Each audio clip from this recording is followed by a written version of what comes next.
The Fridge of Horror. Bound, Gagged, and the Monster Who Became Obsessed. Welcome back to the Justice and Injustice channel, where we uncover the most disturbing secrets of true crime cases. This is not a scene from a horror movie. This is the truth of what happened inside a luxury high-rise in downtown Los Angeles. Her name was Maleesa Mooney. A vibrant and beautiful model, escort, she had 3 jobs, a peacemaker in her family, and a woman who was 2 months pregnant. She was full of life, full of plans. But Maleesa was found 6 days after she was last seen alive, not in her bed, but in a place of unspeakable horror. Her hands and ankles were bound, her mouth was gagged, and her body was stuffed inside her own refrigerator, wedged in a space never meant to hold a human life. An autopsy would later confirm the brutal, chilling reality. Maleesa was in a violent physical altercation before she died, suffering blunt force injuries to her face, head, and back. Her cause of death? Homicidal asphyxia. For months, the killer remained a ghost. But the police have now arrested a suspect, a man named Magnus Daniel Humphrey, a man who allegedly became dangerously obsessed with Maleesa after knowing her for just 5 days.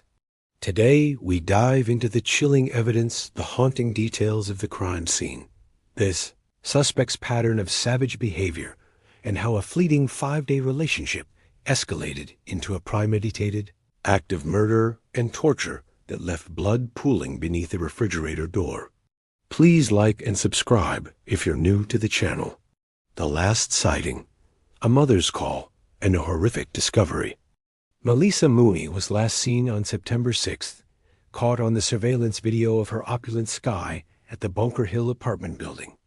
After that, silence. For a model who was the backbone of her family, a week without contact was a screaming red flag. Her messages weren't delivering. Her family knew, intuitively, that something was terribly wrong. Her mother finally called the police for a welfare check on September 12th. When officers entered the apartment using a management key, they discovered a crime scene so monstrous, it stands out even in the dark annals of Los Angeles true crime. The autopsy report details the discovery. Maleesa's body was wedged inside the refrigerator with pooled blood beneath it. Her wrists and ankles were tightly bound together, tied behind her back with a terrifying assortment of everyday items, miscellaneous electronic cords, and clothing items. An apparent gag, fashioned from an article of clothing, was stuffed 3 inches into her mouth. Her sister, Jourdain Pauline, later described the scene after the police were finished. It was honestly so chilling. Whatever happened that night was very scary and traumatic. The crime was deemed a homicide, its barbarity signaling a killer driven by extreme rage and control. The autopsy story. Beaten, bound, and asphyxiated. The autopsy was a cold, clinical record of her final, terrifying moments. Maleesa didn't die suddenly. She died after a vicious fight. The medical examiner found blunt force injuries across her face, head, back, and upper left arm.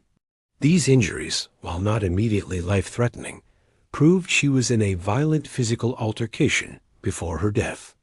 The discovery of clumps of hair removed from her head and bruising consistent with a beating only deepened the terror of that final struggle. The most critical finding was the suspected cause of death, homicidal asphyxia. This means her breathing was intentionally cut off, though medical examiners suspect it was not by strangulation, but by other means, perhaps related to the gag stuffed deep into her mouth or the position she was forced into. The crime scene itself supported the forensic findings.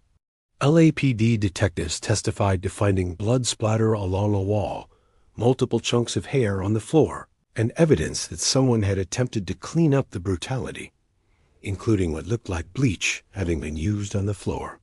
Even the refrigerator shelves had been removed and found hidden inside 2 closets. This was not a panicked killing. It was a brutal act of control, followed by a meticulous, cold-blooded cleanup and disposal. The obsession. Magnus Daniel Humphrey.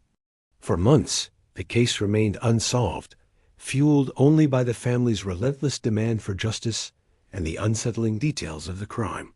But in December, a suspect was named Magnus Daniel Humphrey. Humphrey, a Minnesota man, was initially arrested on an unrelated federal warrant for narcotics charges. But he was quickly identified as the one responsible for Maleesa's death. The relationship between the aspiring model and the alleged killer was astonishingly brief: 5 days. Humphrey, 43, was introduced to Maleesa, 31, by his estranged brother, and almost immediately he became obsessive. A friend of Maleesa testified in court that in those 5 days, Humphrey and Maleesa were rarely more than 1 foot apart. Humphrey was making comments about marrying her, declaring, "That's my girl. That's my woman." The deputy district attorney, Antonella Nistorescu, didn't mince words, describing the murder as a cold, calculated, premeditated act of violence. She argued that this was not a crime of passion, but a planned brutality, perhaps fueled by a dispute over money, and certainly by a chilling need for dominance. A pattern of savagery, the former partner's testimony. The prosecution's argument for Humphrey's mental state was anchored not in the 5 days he knew Maleesa, but in his dark history of violence against women. A former partner of Magnus Humphrey, 41, came forward with a deeply disturbing account that demonstrates a chilling pattern of savagery precisely mirroring the torture Maleesa endured. She stated that she, too, was brutally beaten, gagged with cables, and left in a closet for hours by Humphrey. The similarities are too overwhelming to dismiss. The binding, the gagging, the physical torture, and the absolute control over a woman's body and freedom. In the case of Maleesa Mooney, this pattern allegedly escalated to a monstrous level torture followed by murder and the disposal of her body. During a court hearing, the prosecutor claimed Humphrey had allegedly told his former girlfriend to think about a dissertation of why she should live while torturing her. This level of psychological and physical control paints the portrait of a sadistic predator for whom violence is not an emotional outburst, but a tool of manipulation and domination. Murder and torture, the road to the death penalty? Despite the overwhelming evidence of the crime scene and Humphrey's past, his defense is fighting hard. Humphrey has pleaded not guilty to charges of murder and torture. The charge of murder includes the aggravating circumstance of murder with torture, which makes it eligible for the death penalty. However, while California law still provides for the death penalty, Governor Gavin Newsom has declared a moratorium on executions, so no one has been executed during his term. The death penalty is applied in cases of first-degree murder with special circumstances, such as murder for profit, multiple murders, or the murder of a law enforcement officer. The last execution took place in 2006. Humphrey's defense attorney, Michael Lambrose, argued that while DNA and video evidence prove Humphrey was at the apartment and had sex with Maleesa was described by a friend as a sex worker, it does not prove he killed her. He claimed the crime was more indicative of an emotional outburst and questioned whether Humphrey was truly responsible.